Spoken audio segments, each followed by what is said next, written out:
sakit ya, sakit sekaligus kemungkinan ada proses hukum ke depan. Itu juga kita akan berusaha menyiapkan misalnya tim advokasi untuk mendampingi mereka. Yang sudah terinformasikan kepada keluarganya masing-masing? Sudah kami langsung minta bergerak ke keluarga supaya tidak simpang siur dan mereka ada kepastian informasi.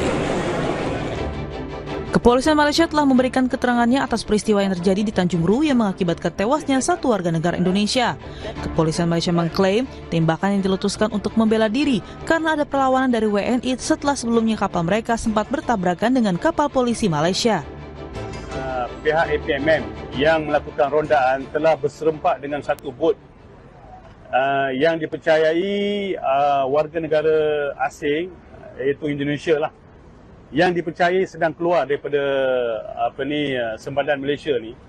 Jadi dalam insiden tersebut, pihak APMM pun ada membuat laporan polis yang menyatakan mereka telah diserang. Jadi dalam kejaran itu, pihak APMM telah melepaskan tembakan dan bot tersebut berjaya melarikan diri lah.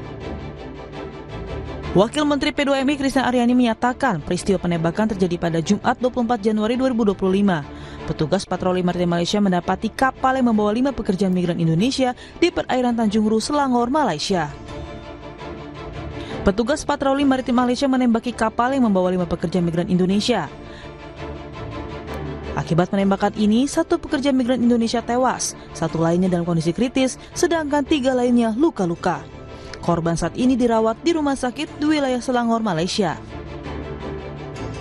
KBRI Kuala Lumpur masih mendalami identitas WNI korban penembakan oleh petugas maritim Malaysia. Sedangkan akses ke konsuleran untuk menjenguk 4 korban luka baru diberikan pada Rabu besok. Lalu pesan singkat ke Kompas TV, Direktur Perlindungan WNI Kementerian Luar Negeri Juja Nugraha menyatakan KBRI masih mendalami dan memverifikasi identitas korban.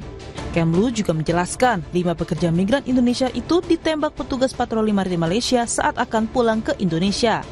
Sementara itu, hingga kini nota diplomatik yang dikirimkan pemerintah Indonesia juga belum mendapat balasan dari pemerintah Malaysia. Juja Nugraha menyatakan belum ada respon resmi, tapi komunikasi informal dengan polisi Malaysia sudah terjalin. Aparat patroli maritim Malaysia diduga menembaki kapal yang membawa 5 pekerja migran Indonesia di Tanjung Ru, Selangor pada Jumat 24 Januari 2025 pada pukul 3 pagi. Akibat penembakan yang belum diketahui pemicunya ini, 1 WNI meninggal dunia sementara 4 orang lainnya terluka. Tim Liputan, Kompas TV.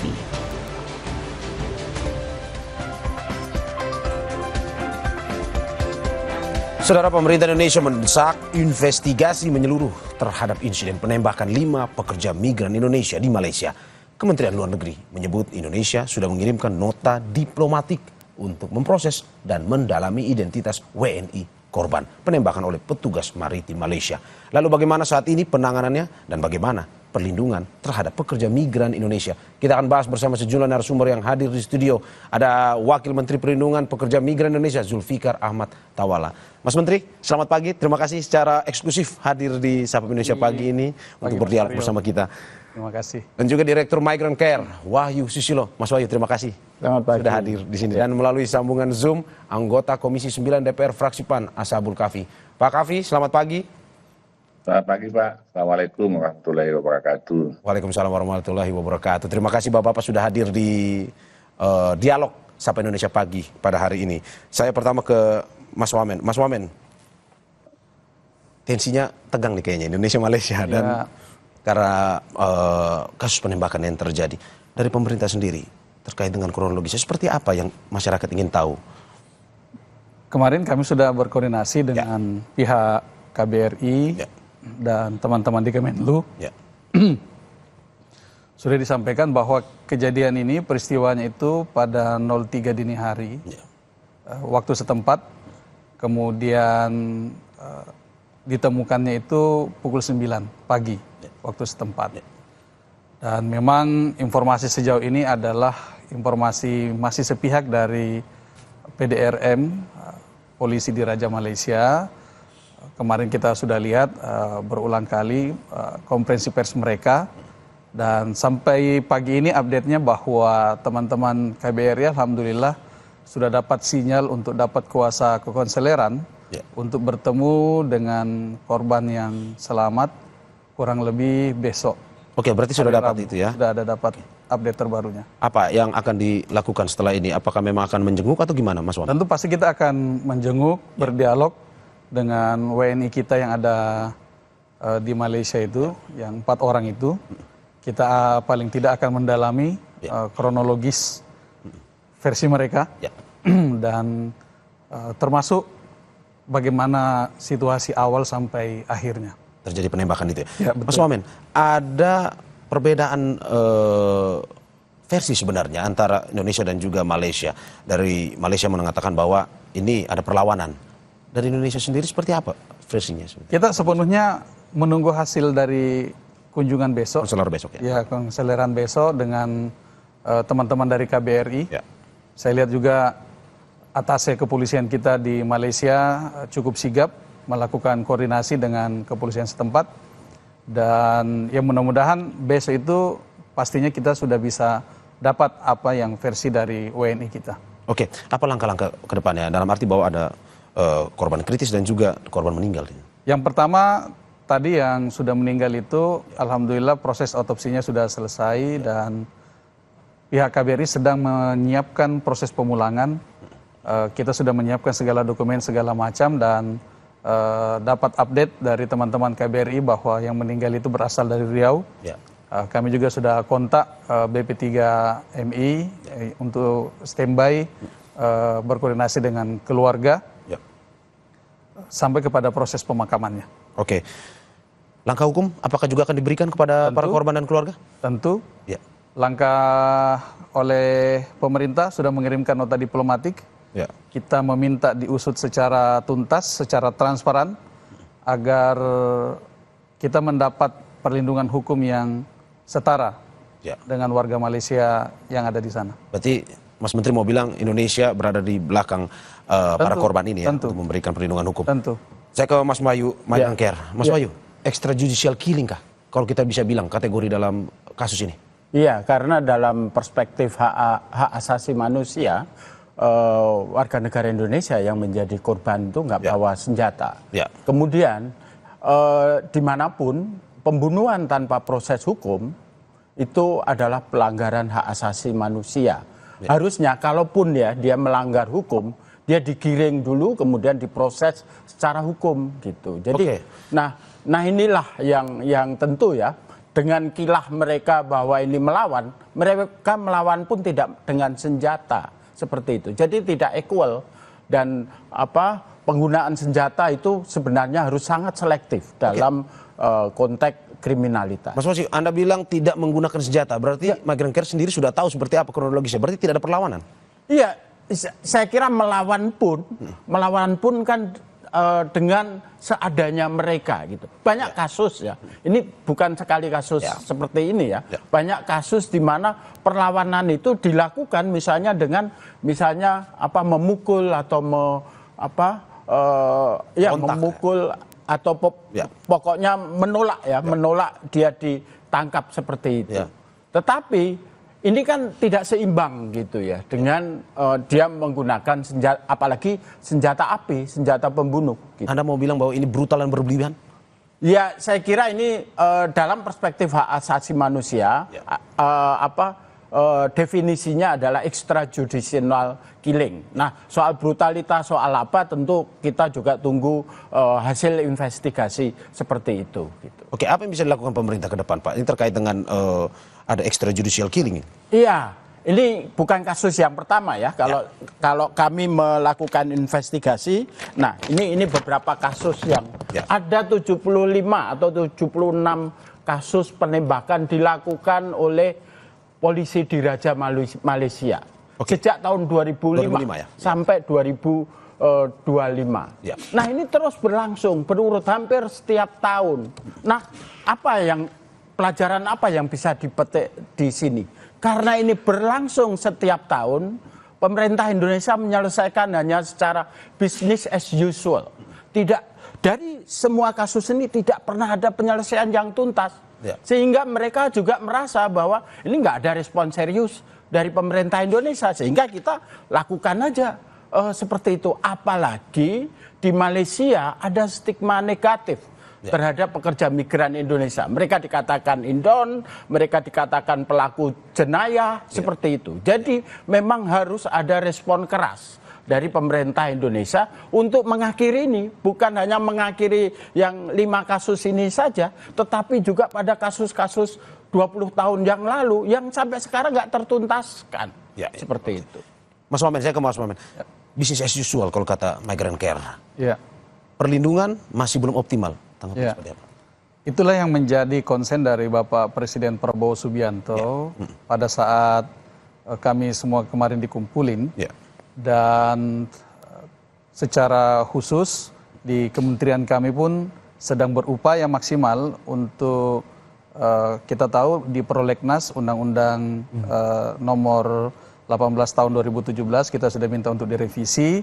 Itu bagian dari upaya maksimal yang akan kita lakukan terhadap total proteksi seluruh warga negara kita, pekerja migran kita yang ada di luar negeri. Oke, berarti Pak Presiden sudah tahu tentang terkait kasus ini, Mas?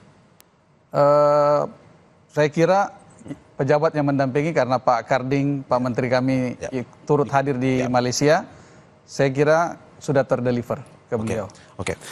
Saya ke Mas Kavi. Mas Kavi, selamat pagi. Ini pagi, Pak. Dialog yang seru antara Mas Wamen yang sudah memberikan pernyataan terkait dengan kronologis tersebut. Pak Kavi, DPR sampai kemarin itu terus memberikan pernyataan mengecam. Apa yang akan dilakukan DPR ke depan? Jadi yang pertama ya, penembakan ini tentu kita sangat sayangkan. Ini mencerminkan kurangnya penghormatan terhadap asasi manusia dan kehidupan seseorang. Dalam pandangan saya, apapun status mereka, apakah tenaga legal atau non prosedural, penembakan ini tentu tidak bisa kita terima begitu saja. Kita dorong pemerintah Indonesia untuk melakukan komunikasi dan kepada pemerintah Malaysia untuk melakukan investigasi secara menyeluruh sehingga kasus-kasus ini bisa tertangani dengan baik.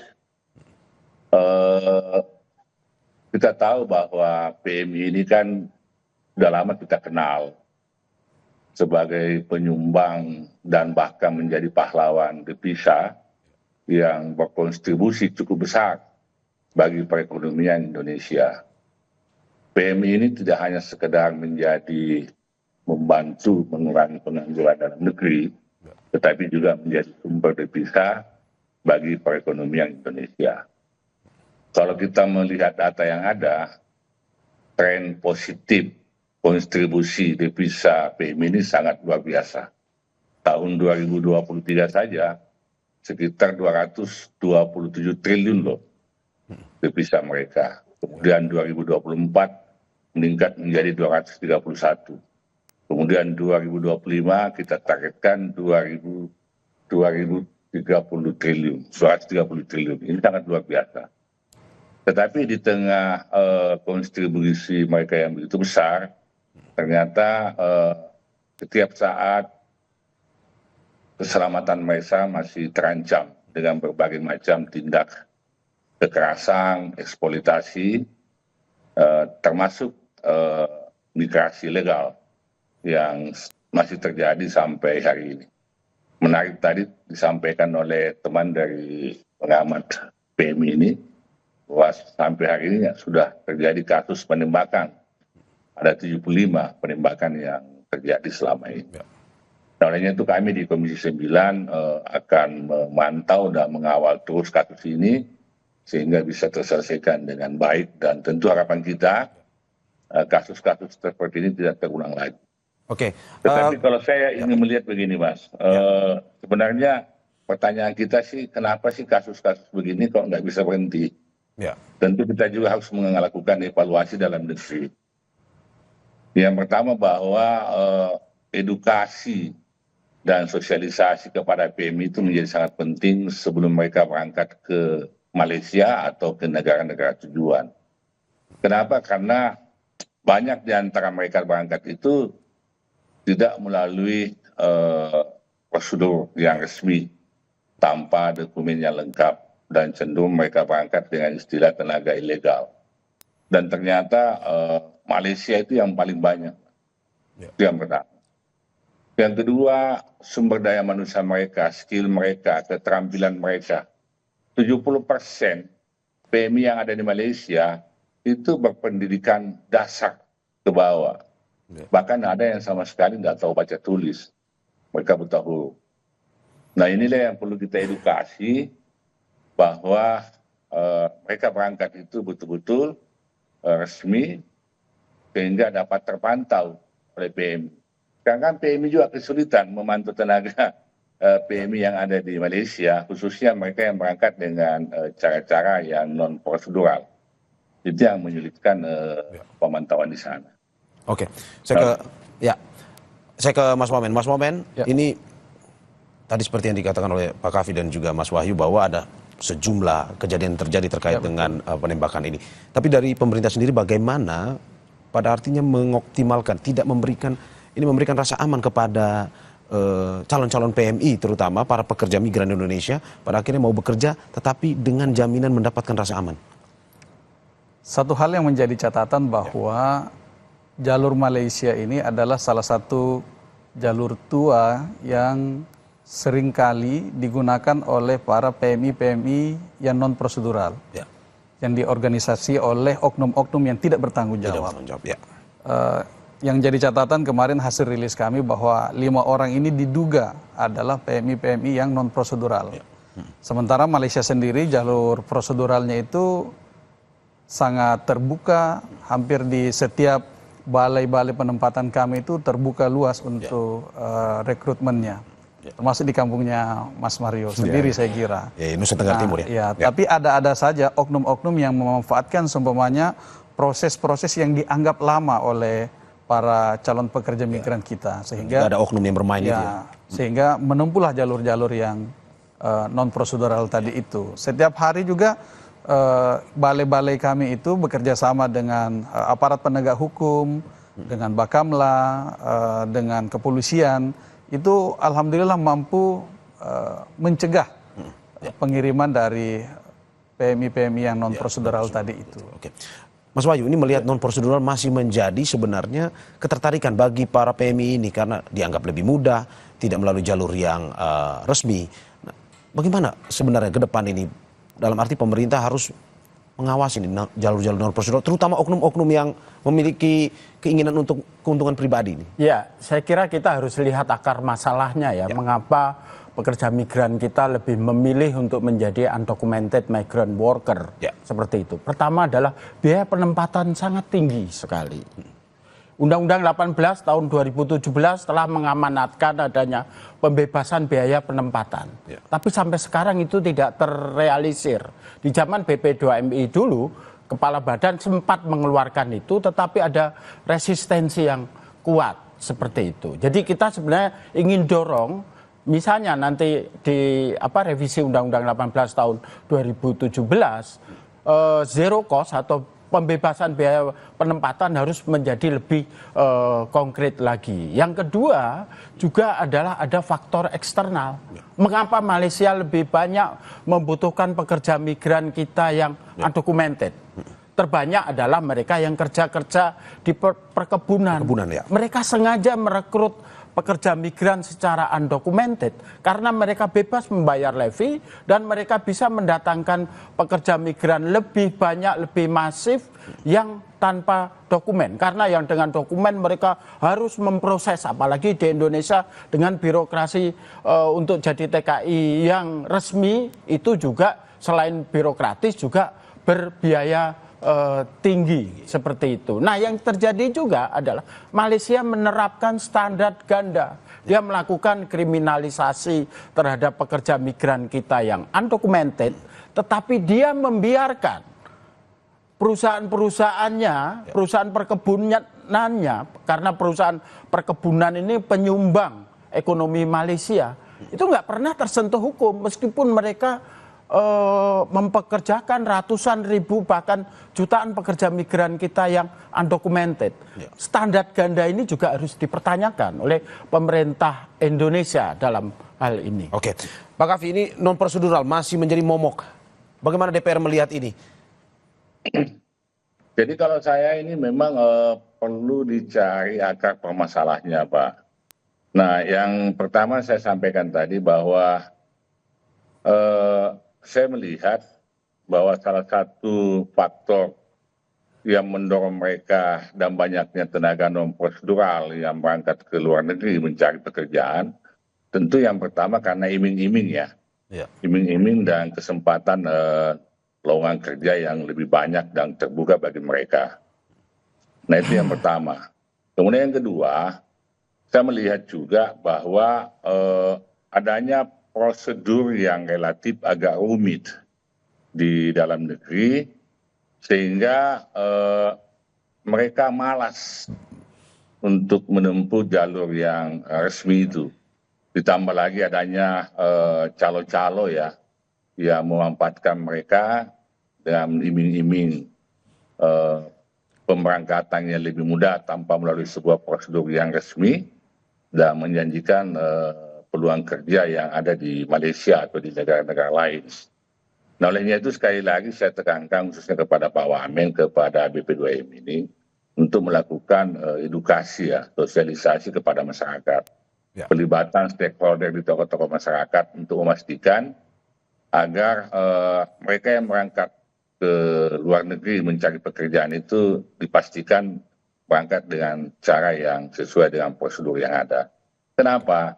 Karena kalau mereka berangkat dengan non-prosedural atau tenaga ilegal, itu akan lemah di mata hukum di negara luar. Di Malaysia, mereka yang berangkat dengan cara-cara ilegal, kalau mereka ingin melakukan pengaduan atau apapun juga, itu akan dipaksa dan ditekan oleh para majikannya untuk dilaporkan ke polisi. Dan pekerja ini pada takut semua karena mereka tidak memiliki dokumen. Diancamlah mereka. Itu. Nah, olehnya itu saya kira kebutuhan tenaga kerja di Malaysia ini kan memang cukup besar, Pak. Apalagi tenaga kerja kita ini kan relatif lebih murah. Tetapi saya lihat perlu kita atur sedemikian rupa sehingga mereka berangkat itu betul-betul dengan prosedur yang resmi. Sehingga tidak menjadi permainan negara-negara tujuan termasuk Malaysia selama ini.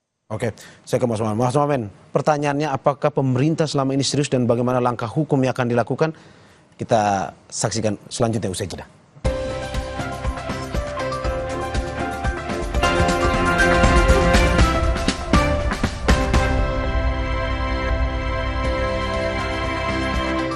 Terima kasih masih di Sapa Indonesia Pagi bersama saya Mario Sharon dan sejumlah narasumber saya. Ada Wakil Menteri Perlindungan Pekerja Migran Indonesia Zulfikar Ahmad Tawala dan juga Migrant Care, Direktur Migrant Care Wahyu Susilo, dan melalui sambungan Zoom anggota Komisi 9 DPR fraksi PAN Ashabul Kafi. Saya lanjutkan saya ke Mas Menteri lagi. Mas Menteri, melihat ini bagaimana sebenarnya keseriusan pemerintah? Presiden sendiri bagaimana tindak lanjutnya ke depan? Ini kan katanya menunggu Presiden pulang baru pada akhirnya untuk membahas soal ini atau bagaimana? Kalau terkait penanganan kelima WNI kita ini sudah on progress. Dan ke depan tadi kita sudah sampaikan upaya-upaya yang baik yang secara paling mendasar kami melakukan revisi undang-undang yang sejak hari pertama kami berkantor sudah warawiri para duta-duta besar datang bersilaturahim menyampaikan niatnya, dan yang disampaikan tadi oleh Mas Wahyu kita juga sedang konsen bagaimana membedah cost structure. Cost structure dari CPMI pada saat ingin diberangkatkan. Kita sedang melihat sebenarnya di mana yang kemudian dikeluhkan oleh para PMI kita itu bahwa ada biaya penempatan yang sangat tinggi. Oke, tapi berat nggak nih Mas? Ini Pak Presiden Prabowo baru dapat gelar kehormatan nih kemarin dari Malaysia. Ya tentu itu dua hal yang berbeda. Ya. Tetap pemerintah jalan terus ya untuk. Tetap itu menjadi tanggung jawab. Betul.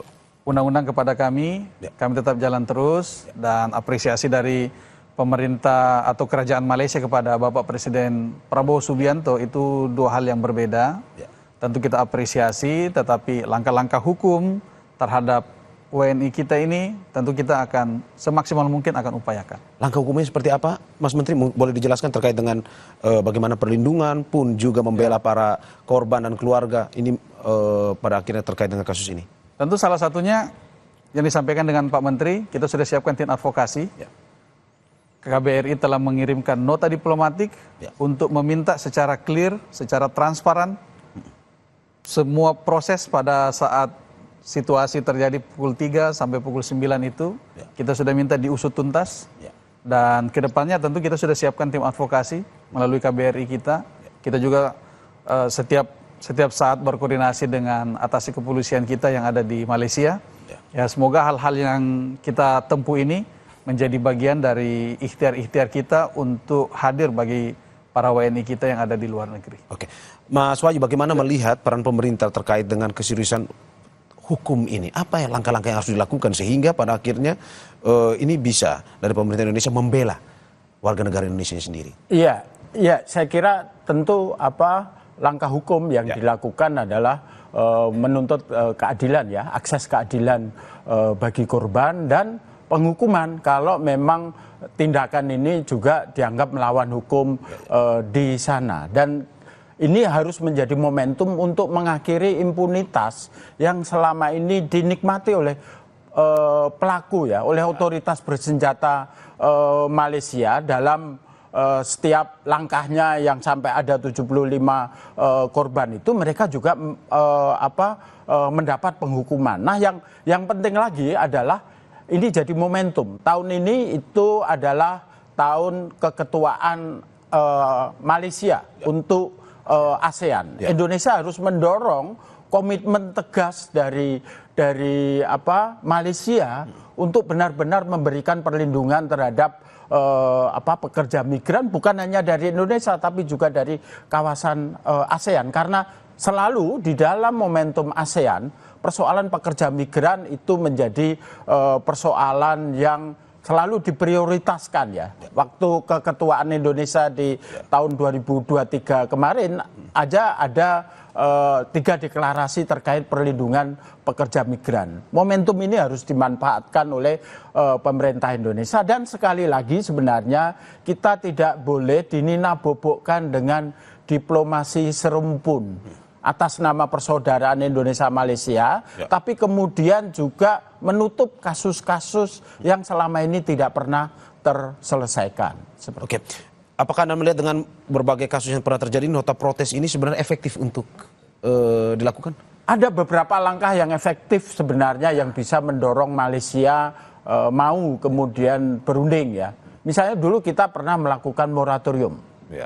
Penempatan pekerja migran dengan terukur, tapi juga tentu dengan pengawasan, karena kalau moratorium tidak terkontrol seperti yang terjadi kita moratorium ke Saudi Arabia atau ke Timur Tengah, yang terjadi adalah penempatan yang tidak resmi makin banyak, perdagangan orang makin banyak. Tapi dalam momentum moratorium dengan Malaysia pada waktu itu, kalau nggak salah 2011 atau 2012, Malaysia kemudian mau mengajak kita berunding untuk memperbaiki MOU kita, seperti itu. Jadi selain nota protes diplomatik, tetapi juga langkah-langkah yang terukur yang harus juga dilakukan. Karena kita juga harus reminder lagi kepada Perdana Menteri Anwar Ibrahim. Kesempatan pertama setelah dia terpilih, dia berkunjung ke Indonesia dan dia berjanji akan memberikan perlindungan terhadap pekerja migran Indonesia dan mengakhiri kekerasan. Ini kan yang harus ditagihkan. Ya, dengan hubungan baik Presiden Prabowo saat ini dengan pemerintah Malaysia diharapkan bisa memang menyelesaikan kasus ini. Pak Kavi, bagaimana melihat jika tidak optimal ke depan pemerintah, apakah mungkin saja akan mengganggu hubungan antara Indonesia, Malaysia yang ini kadang-kadang panas dingin nih? Itu tentulah, sekarang aja pasti akan terganggu hubungan ini Pak ya. Wah, pakai eksiden ini tentu membuat perasaan warga negara Indonesia dan kita semua ini kan perlakuan penembakan ini tentu menyinggung dan menyakiti hati kita semua. Apalagi kasus-kasus ini terjadi berulang-ulang berkali-kali gitu kan. Nah, olehnya itu saya kira hubungan bilateral, perjanjian bilateral antara pemerintah Indonesia dengan Malaysia ini harus ditingkatkan terus-menerus itu kan. Hubungan diplomasi khususnya menyangkut masalah PMI ini. Karena di satu sisi PMI kita butuh mengirim ke luar negeri, tapi satu sisi juga kan mereka membutuhkan mereka PMI ini. Olehnya itu perlu duduk bersama. Saya dorong P2MI ini mungkin segera melakukan komunikasi dengan pihak pemerintah Malaysia untuk duduk bersama ya membicarakan kasus ini. Kan ini kan kasus seperti ini kan kasus yang berulang-ulang sampai 75 kali sudah penembakan yang terjadi. Itu yang kelihatan. Yang tidak kelihatan tentu bisa jadi lebih banyak gitu kan. Ya. Nah yang kedua dalam waktu dekat ini tentu kami akan mengundang P2MI ini yang untuk membicarakan tindak lanjut dari permasalahan secara menyeluruh PMI yang ada di luar negeri khususnya di Malaysia yang paling sering mengalami ancaman eksploitasi dan tindak kekerasan lainnya. Ya.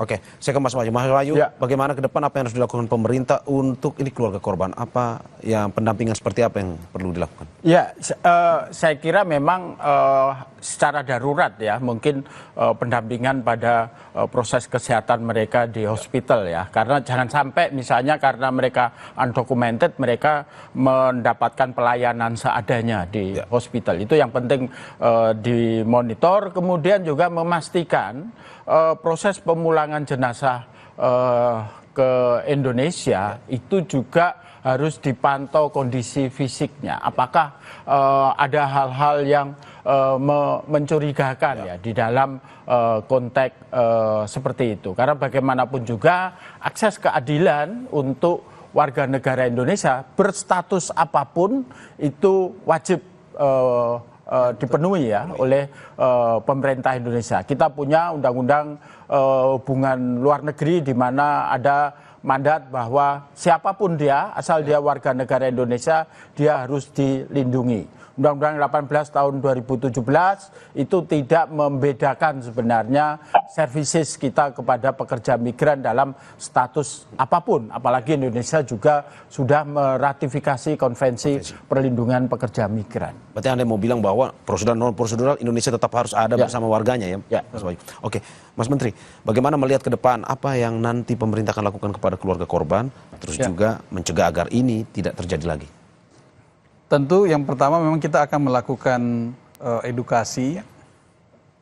Prosedur standar yang selama ini telah berjalan di kementerian kami itu adalah ketika terjadi laporan seperti ini, maka pihak Balai BP3MI setempat itu akan berkoordinasi langsung dengan keluarga. Lalu setelah itu begitu PMI pulang sampai ke Soekarno-Hatta atau dimanapun, biasanya kita menyiapkan fasilitas namanya rumah nyaman. Di sana kita lakukan screening baik dari masalah kesehatan, fisik dan psikologis.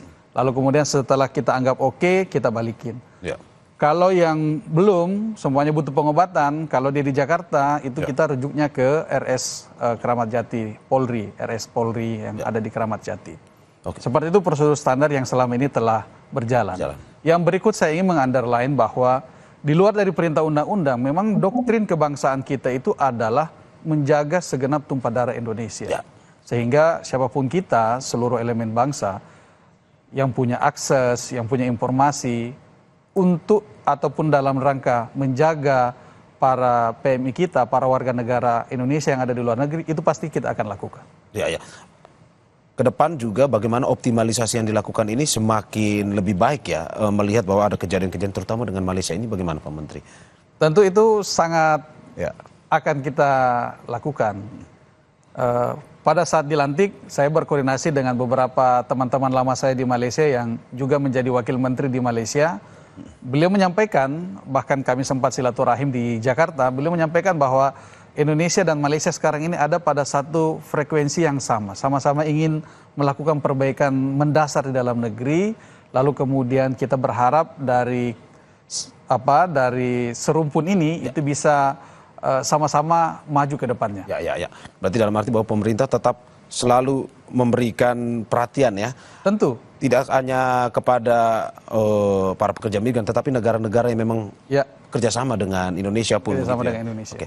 Pak Wahyu Susilo, terakhir closing statementnya bagaimana, apa yang harus dilakukan pemerintah, tidak hanya kepada Malaysia tetapi juga ini untuk mengeliminasi kejadian-kejadian seperti ini, mengurangi kejadian. Iya, saya kira kita harus sebenarnya lebih memberi perhatian pada peningkatan kualitas perlindungan terhadap pekerja migran. Karena saya khawatir kalau sekarang ya, saya lihat pernyataan Pak Menteri itu lebih mentargetkan kuantitas jumlah pengiriman dan kuantitas penerimaan remitensi, kita akan melihat pekerja migran hanya sebagai sapi perahan. Oke. Seperti itu. Hanya memikirkan keuntungan ketimbang perlindungan terhadap itu ya.